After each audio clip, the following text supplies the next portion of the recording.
日本众议院选举了后，自民党甲国民党组的执政联盟无过半，政局的变动真大。有学者是表示讲，日本的政治无安定，说来又有美国的总统大选，区域安全得爱特别注意。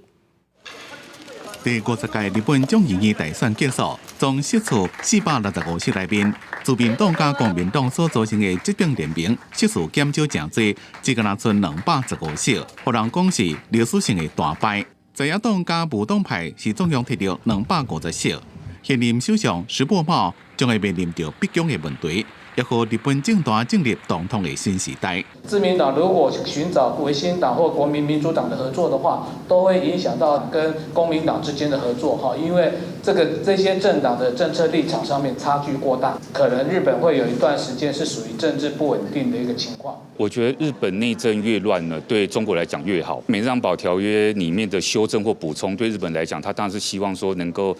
强化它的联盟的这个稳固性跟机动性。现在因为石破茂自己的地位都不保了，所以说你还要再谈接下来联盟，我觉得目前来讲都是非常危险的。学者分析，日本的政治状况不安定，再加上将要进行的美国总统大选，拢有可能影响区域安全局势。就要注意中国可能会趁机会有动作。不过，美国在台协会主任郭立言在最近接受访问时阵讲，无论是民主党候选人贺锦丽，或者是共和党候选人川普当选，美国的印太战略加对台政策，包括军事合作加经贸交流，拢未有相大的改变。对于印太这个地区，我觉得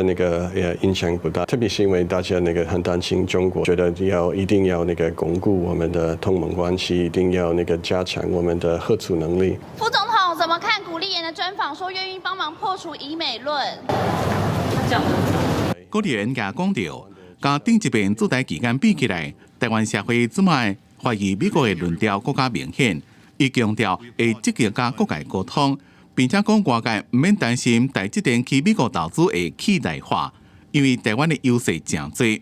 因若对台军售的部分，郭立言讲会继续提供无对称作战武器，强化台湾的后备能力，达到两化军事平衡。记者综合报道。